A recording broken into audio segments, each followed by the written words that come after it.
¿Cómo están? Muy bienvenidos. Ya estamos iniciando otro día más, el segundo día de la semana, la última semana que tenemos Yo Vivo Aquí con el financiamiento del Fondo de Fomento de Medios de Comunicación Social del Gobierno de Chile y del Consejo Regional, donde abordamos distintas materias que lo enfocamos, digamos, en lo local, pero que también tiene obviamente un sentido nacional. Yo quiero agradecer a cada uno de los que ha estado con nosotros, digamos, en esta serie de programas y queremos invitarles para que a través de ucbtv.cl estamos en la radio UCB 103.5 FM y en la señal digital de nuestro canal 5.3 en Santiago y 4.3 aquí en nuestra quinta región. Ya, están todas las plataformas aquí destinadas en modo trabajo o teletrabajo, digamos, como hacemos nosotros, inmediatamente para presentar ahí en pantalla a nuestro amigo muy reconocido ya que nos ha colaborado tanto en las últimas semanas, Orlando de la Vega Luna, no se olviden, director de posgrado, Escuela de Negocios y Economía de la Pontificia Universidad Católica de Valparaíso. Con toda la confianza que nos tenemos. ¿Cómo está? Hola, Orlando, bienvenido. Hola Jorge, muy bien, muchas gracias. Te agradezco porque te hice un pedido particular, porque yo te decía que a mí me había fabricado medias mi papá con mi mamá, así que había que poner el apellido materno también, así que No, muchas gracias. se entiende absolutamente, por supuesto, así que por eso ahí también Luna. Muy bien, Orlando, te agradezco. Oye, No, tenemos al que hablar contrario. tantas cosas en materia económica también y hacer la bajada, digamos, doméstica, para que la entendamos todo, porque a veces de repente los temas económicos como que los distanciamos un poco. Estamos en una pandemia, estamos en una crisis económica mundial, digamos, y eso es innegable. Recordemos que de crisis mundiales tenemos recuerdo de cuándo, del 2008 con la crisis subprime, ¿no es cierto?, con el Sí, tema sí. financiero en Estados Unidos. Fíjate que en Chile el gasto fiscal en el 2009 fue del 16% y el promedio de los países latinoamericanos en el último tiempo, estamos hablando, es del 78% del PIB. ¿Cuánto es lo que tenemos actualmente, digamos, en el gasto fiscal? ¿Tenemos ese dato a mano, Orlando? Mira, la verdad es que el dato todavía no está totalmente precisado porque como se están implementando una serie de programas y planes que van en camino. Acuérdate tú que hace un mes atrás, un poquito más, llegó un acuerdo entre el gobierno y el gobierno, los partidos de Sí, sí. gobierno también, los partidos oficialistas y una parte de la oposición, se llegó a un acuerdo para la reactivación económica por 12 mil millones de dólares. Pero no te olvides que hay programas anteriores también que ha significado una inyección significativamente importante. Y por otro lado, también hay algo que se va a diferir en el tiempo y que va a erogar también gasto fiscal, como es aquello que significa la pensión solidaria que va a tener que, los gastos por pensión solidaria que va a tener que asumir el gobierno a propósito del retiro del 10% de algunas personas de las AFP. Por lo tanto, hoy día yo creo que ese es un monto que está en construcción. Por lo tanto, yo creo que no es bueno, no es bueno decir es tanto, porque se podría decir, oye, estamos acá, no, porque va evolucionando, está en desarrollo. ¿Ah? Claro, pero se podría disparar, ¿no es cierto?, notoriamente. No equiparar con este porcentaje que hacía mención con respecto a los países latinoamericanos del PIB, ¿no? Pero podría ser bastante alto, ¿no? Eso es correcto. No, indudablemente que va a ser de hecho, mucho más alto el gasto fiscal que el que veníamos arrastrando. No te olvides que nosotros teníamos establecido en Chile, está establecido en Chile, la regla del superávit estructural, pero las condiciones de alguna manera que nos está tocando vivir, evidentemente que han hecho que esta regla del superávit estructural que viene de los tiempos del presidente Lago, cuando era ministro de Hacienda a la época, el ministro Nicolás Izaguirre, se estableció la regla del superávit estructural, tenía un propósito muy bueno y que ayudó a nuestro país precisamente. Tú hablabas de la crisis subprime 2008, ayudó bastante en nuestro país precisamente porque se ahorró en los periodos de bonanza, lo que permitió tener recursos para los periodos duros. Chile en ese sentido ha tenido una política fiscal y en general la administración de los recursos que son del Estado se han administrado con bastante seriedad, y eso nos permite ya no solamente poder tener esta posibilidad, estos colchones de ahorro que tiene el país, sino que tener una capacidad de endeudamiento en los mercados internacionales, donde nuestro país es reconocido como un país serio y que honra sus compromisos, pero que además tiene capacidad el país para endeudarse, lo que no significa que vayamos a usar esa capacidad, ¿verdad? O que la tengamos que necesariamente ocupar. Así que desde esa perspectiva, nuestro país tiene un espacio todavía para seguir creciendo en el gasto fiscal, sea porque tiene recursos ahorrados por una parte y por otro lado porque tiene capacidad de endeudamiento y credibilidad en los mercados internacionales. Orlando, parece que quedaron atrás todos los fantasmas. ¿Ah? El mismo ministro de Economía dice, Lucas Palacio dijo que hay una reactivación, que por lo menos hay liquidez, que se está moviendo un poco la economía con esto del 10% de la AFP. Por ahí también he escuchado algunas voces que dicen, bueno, pero ojo también con el tema de la inflación, producto de que hay más circulante, que sé yo, que pueden subir el precio. ¿Cómo está actualmente? ¿Cuál es tu mirada de eso? Sí, mira, a ver, efectivamente el retiro del 10% ha venido a dar alivio a muchas familias, qué duda cabe. ¿Ah? Hay gente que tenía necesidades extremadamente urgentes para el diario vivir. ¿Ah? Para el diario vivir tenía necesidades extremadamente urgentes y esos recursos le vinieron a ayudar precisamente para poder atender eso. Y evidentemente, y hay otras personas que lo utilizaron para comprar o para invertirlo en algunos otros tipos de bienes que estimaban que eran necesarios y otros lo van a destinar a ahorro. Ahora bien, evidentemente que estos dineros se retornan a la economía y por supuesto que se vislumbra y ya está habiendo mucha más actividad económica. Nosotros hemos visto en la ciudad de Santiago, fundamentalmente, y en algunas otras regiones donde se ha producido el avance a fase 2 y en otras a fase 3, cómo de alguna manera la gente ha salido a las calles, ¿verdad? Y se han llenado los supermercados o algunas otras tiendas de retail, en fin, qué sé yo, porque la gente está volviendo y efectivamente ese 10% hay una parte que rápidamente se ha ido reincorporando a la actividad económica directamente. Ahora, efectivamente, como muy correctamente dices tú, el hecho de que tengamos más actividad económica, lo cual es bueno, y es bueno para el comercio, porque no nos olvidemos aquí que hay mucho pequeño y mediano comerciante que ha estado parado por mucho tiempo, sin perjuicio que también hay grandes negocios, ¿verdad?, que también han estado parados y que la han pasado muy re mal. Tenemos el caso de Corona, en fin, que hemos ido sabiendo de algunos otros más. Entonces, que la han pasado requete contra mal. Entonces, que se produzca este inyecto de recursos a la actividad económica. Estamos hablando más o menos de lo que se ha retirado, estamos hablando de 10.000 millones de dólares. No digo que hayan retornado los 10.000 millones de dólares inmediatamente, pero sí está produciéndose paulatinamente en el tiempo un retorno de estos recursos a la economía. Ahora que efectivamente eso va a producir o podría eventualmente producir alguna suerte de presión inflacionaria, pero la verdad las cosas es que yo en ese sentido a mí me tiene muy tranquilo el tema de inflación, porque nuestro país en esa materia ha mostrado y ha demostrado que es extremadamente responsable. Las autoridades, independientes del color político que haya estado administrando el Estado, han sido lo suficientemente responsables y tenemos un nivel inflacionario que en nuestro país está bastante controlado y se mueve en los rangos de 2,4. Hoy día la inflación está siendo del orden del 2,5 en 12 meses, 1 y fracción en lo que llevamos del año.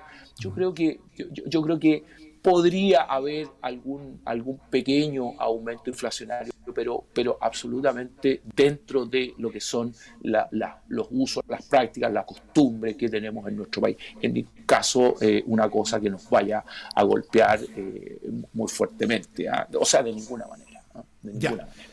Sería algo marginal, una externalidad asociada, digamos, a esta acción, digamos, de insuflar, ¿no es cierto?, de meter más circulante, más dinero, digamos, a la gente, digamos, y que esté circulando y obviamente tiene que subir el precio. Eso es un tema económico que es indiscutible. Orlando, ahora... decía, ¿no es cierto?, la postura es que se dejaron atrás un montón de fantasmas respecto al 10%, pero también hay algunas preocupaciones evidentes a partir de lo que se hizo, de entregar este 10% a gente que tal vez no lo necesitaba o que está muy cercana a una edad de jubilación. Yo sé que tú has estado muy metido en el tema y tienes un análisis también y cierta preocupación evidente. A ver si nos puedes explicar, por favor. Sí, por supuesto. Mira, Jorge, efectivamente estábamos viendo todas las cosas en la vida tienen un lado positivo y también tienen un lado que es menos positivo. Ya hemos recién comentado lo positivo que ha significado para muchas personas y para la propia actividad económica en el corto plazo y que podría significar incluso en el mediano plazo, ¿verdad? Una inyección de recursos importante y sin un problema inflacionario que nos llame a preocupación. Por lo tanto, desde esa perspectiva, nosotros vemos la arista positiva de esto. Ahora, ¿cuál es el lado? ¿Cuál es el lado negativo? En mi particular opinión hay a lo menos dos. A lo menos dos. Estos recursos, y si tú, antes de precisarte la respuesta, y con esto no es que yo quiera soportarme en aquello, pero siempre es bueno el análisis comparado. La opinión de los técnicos independiente de su corriente de pensamiento político, era absolutamente transversal en términos de que no es bueno o no ha sido bueno que estos recursos que tienen un propósito, cuál es atender los requerimientos y las necesidades de vida de las personas cuando dejamos de estar activos, ¿verdad? En eso ha habido consenso en los expertos, en los técnicos, te insisto, de cualquier color, de que no era una buena decisión. Cosa que yo comparto absoluta, total y plenamente. Yo creo que desde esa perspectiva no ha sido una buena decisión, porque esto va a golpear fuertemente las pensiones de las personas. Hoy día hay personas que ya se están o ya se van a ver golpeadas. ¿Por qué, me dirás tú? Porque todas aquellas personas que tienen su sistema de jubilación a través del retiro programado y que han accedido a retirar recursos desde ahí, evidentemente que van a tener todo ese monto que ya retiraron, lo van a tener menos en el fondo que tienen precisamente para su pensión. Por lo tanto, las administradoras de fondos de pensiones tienen que hacer un recálculo. Van a tener que hacer un recálculo, ¿verdad? Y evidentemente que eso va a golpear los bolsillos de estos pensionados que están en el sistema de retiro programado. Otro grupo de pensionados que también se va a ver afectado son los que están más próximos a jubilarse, porque evidentemente le va a quedar muy poco tiempo como para poder resarcir esos recursos que hoy día se está retirando. Y aquellas personas que tienen más tiempo para jubilarse, el monto que se ha retirado, ese monto que si no se devuelve a actividad de pensión y se gasta o se invierte en otras cosas, ¿qué es lo que va a ocurrir con ello? Que va a estar ganando menos intereses por muchos años. Por lo tanto, hay un fondo finalmente que no va a estar y que pudiera estar ganando rentabilidad en el tiempo para contribuir a mejorar la situación de pensión. Pero ese desde mi análisis, ese es el lado negativo, pero por supuesto, tal como te decía al principio, yo creo que todas las cosas tienen un lado positivo y tienen un lado negativo. A mí lo que me preocupa es que cuando estamos más allá, cuando tenemos más años, evidentemente uno tiene mucho menos energía, porque hoy día cuando uno está más joven, pues, no importa, atendamos la necesidad presente, sí, pero ¿qué es lo que va a pasar más adelante? Cuando tenemos menos energía. Y el otro, y con esto termino, Jorge, la respuesta, desde otro lado, también esto va a erogar más gasto fiscal. Porque evidentemente que va a tener que el Estado concurrir precisamente para soportar el pilar solidario de aquellas personas que van a quedar por las menos pensiones, van a quedar más tocadas, y evidentemente que eso podría significar restar recursos fiscales para que pudieran destinarse a otras actividades. Sí. Esa es mi lectura. Se entiende. Ahora no está, digamos, clarificada la situación al futuro. Ese es el gran tema de este sistema creado en el 81, más de 40 años, ¿no es cierto?, que administra 200.000 millones de dólares, 80% del PIB de Chile, que es 80% del tamaño de la economía chilena. 45% está invertido en el extranjero, 90.000 millones de dólares, 55% en Chile, 110 millones de dólares. Bueno, Y ahora viene todo el proceso también de la reforma, ¿no es cierto?, previsional. ¿Qué se puede esperar de esta reforma, de este tratamiento que, bueno, está en el Congreso, pero también está cruzado por el tema del plebiscito próximo 25, con todos los cambios que se desean implementar? ¿Qué se puede esperar, Orlando? Bueno, efectivamente, las situaciones, evidentemente, todas estas situaciones no se pueden analizar unifactorialmente. Todo esto es multifactorial y además, no solamente multifactorial, sino que además están absolutamente dependientes e interdependientes unas de otras. Partamos por la reforma previsional. Empecemos por la reforma previsional. ¿Qué duda cabe que es necesario un ayornamiento, perdóname la expresión, ¿verdad? Sí. Una actualización, ¿verdad? De las bases previsionales sobre las cuales se construyó en los 80, ¿verdad? El modelo que hoy día tenemos. Entre otras cosas, las personas vivimos mucho más. Las personas absolutamente vivimos mucho más. Destinar solo un 10%, destinar solo un 10% para vivir mucho más tiempo, la verdad las cosas es que no da. Por otro lado, piensa tú también, Jorge, qué es lo que ocurre con el caso de las damas, con el caso de las mujeres. Las mujeres se pensionan a los 60 años y además viven más tiempo que nosotros, que los varones, viven más tiempo que nosotros. Por lo tanto, tienen un periodo de ahorro que es inferior, que ya es bajo, un 10%. Entonces queremos tener una tasa de reemplazo casi equivalente al último sueldo, lo cual es bastante improbable. Entonces, eso, la verdad, las cosas que se hace bien difícil. Entonces, hay una serie de factores que necesitan ser revisados. Entonces, tú tienes un 10% para las mujeres que a los 60 años dejan de trabajar, eventualmente su edad legal de jubilación, para vivir a una expectativa de vida que supera los 80 y largo. Entonces, evidentemente que los números no van. Por otro lado, está todo el tema de los niveles salariales. Y ahí ya nos salimos de lo que es estrictamente el sistema de pensiones y dice relación con cuáles son los niveles salariales promedio que tenemos en nuestro país. Por lo tanto, a mí me hace todo el sentido, ¿verdad?, que nosotros revisemos este sistema de pensiones y que se discuta desapasionadamente y no ideológicamente, y eso yo quisiera invitar al Parlamento, ¿verdad?, a que discuta con los técnicos y en términos técnicos algo tan delicado y algo tan serio como es la pensión de las personas y no querer imponer alguna línea de pensamiento ideológico que podría eventualmente terminar haciéndonos más daño.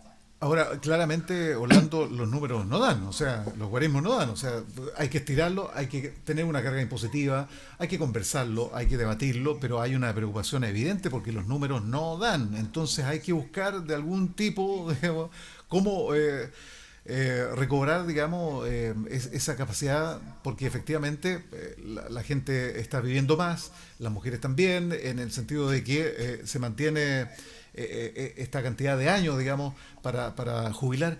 Es complicado, no es fácil. Ahora, claro, esto de la carga impositiva que hay que darle, digamos, en una nueva mirada, digamos, como país, puede ser también el tema de los súper ricos. ¿Nos metemos en ese cuento de los súper ricos, Orlando, te Sí, parece? bueno, sí, por supuesto, podemos tocarlo, por supuesto que podemos tocarlo, que duda cabe, pero yo quisiera en materia de pensiones, en materia de pensiones, esto que recién estábamos tocando, insistir en el punto, en el llamado al Poder Legislativo, en términos de que efectivamente podamos tener una discusión sensata.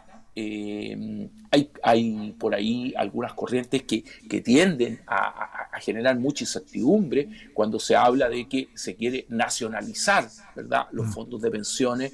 La verdad de las cosas es que el país hoy día ha podido comprobar, con el retiro del 10%, ha podido comprobar que efectivamente los fondos pertenecen a las personas. Eso ha sido debidamente probado. Y en el Parlamento, y al tiro me voy para el otro lado, la pregunta reciente tuya, Jorge, en el Parlamento hoy día uno de los temas de discusión es aumentar la tasa de cotización o el aporte que se hace al fondo de jubilación, y está sobre la mesa un 6%. Y la discusión hoy día está centrada en si ese 6% se va a destinar todo a solidaridad. Exacto. Si hay una parte que va a ir si va a ir a la cuenta individual y la otra parte va a ir a la solidaridad.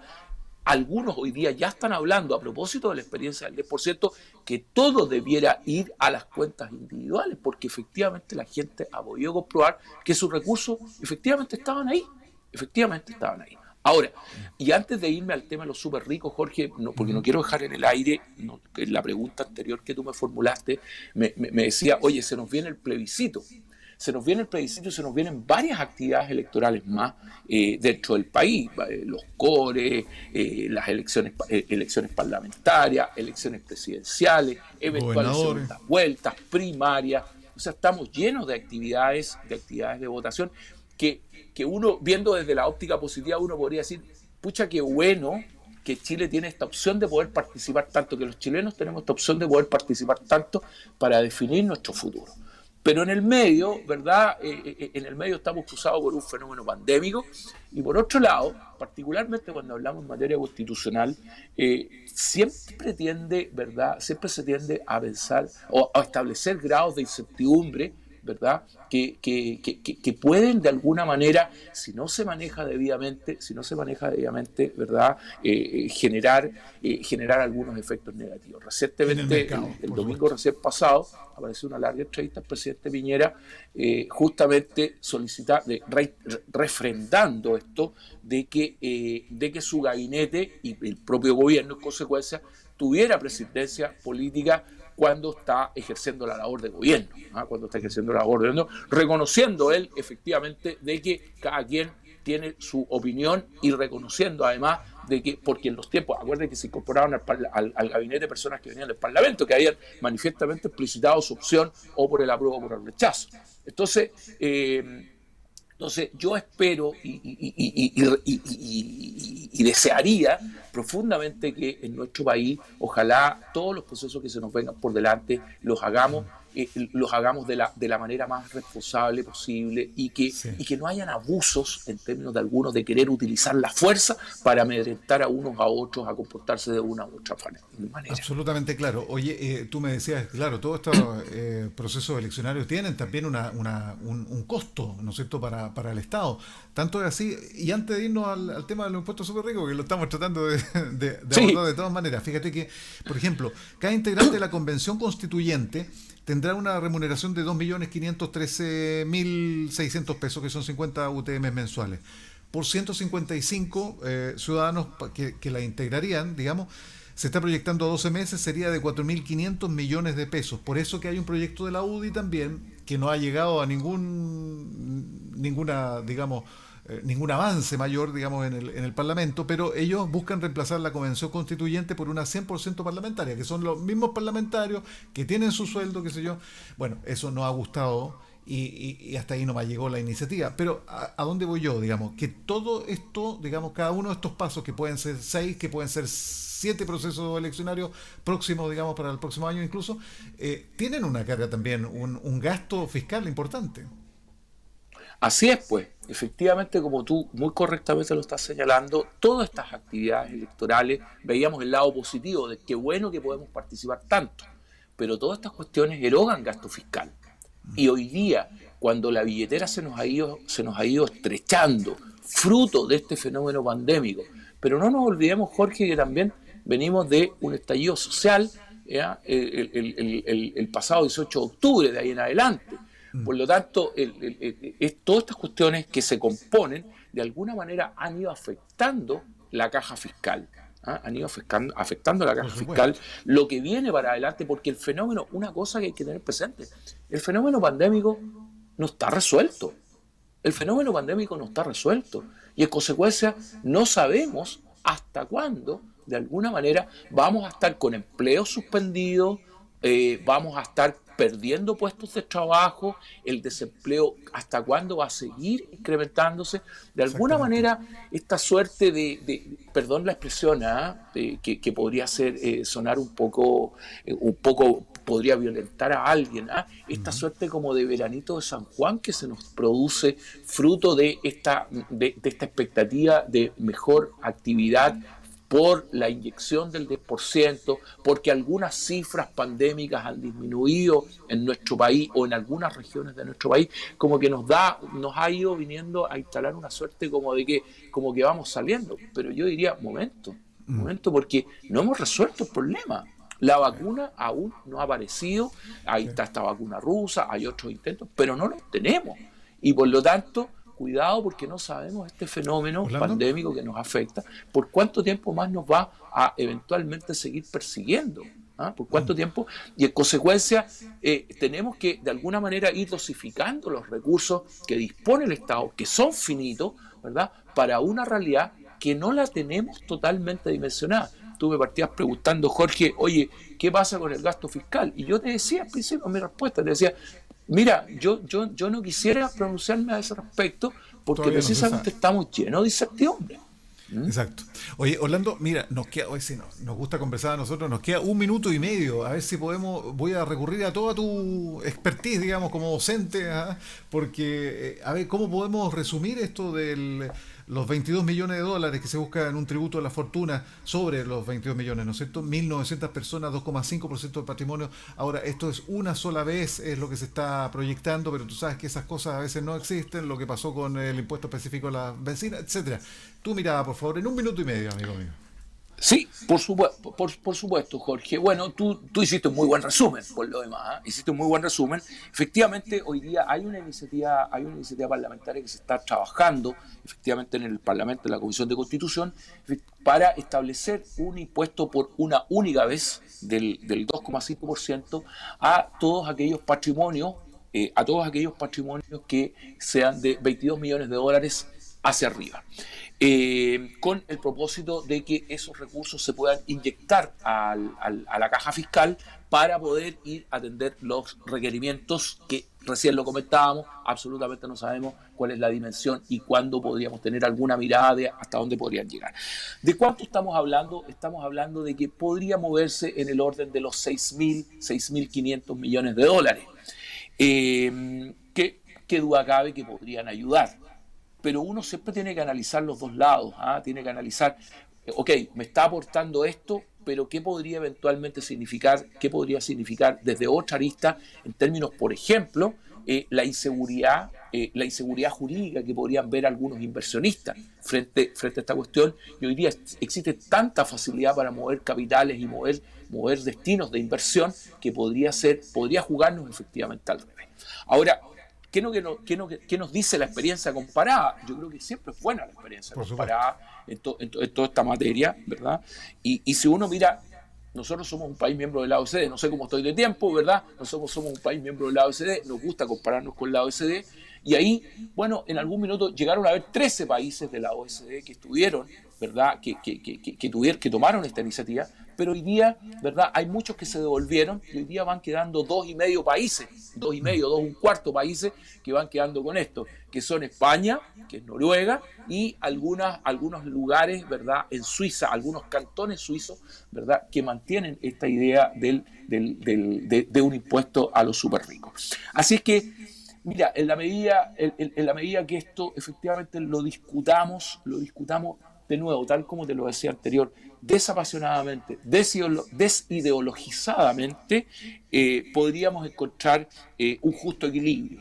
Lo que no es fácil, y este es un llamado a nuestros legisladores, es un llamado a la clase política en general, a que por favor actuemos con mayor responsabilidad. Eso es lo que demandamos los ciudadanos, a que nos golpeen la puerta, a quienes entendemos un poquito más técnicamente de distintas materias, ¿verdad?, porque se requiere en la decisión política, se requiere de ingredientes técnicos para mejor decidir en el bien superior común de la sociedad.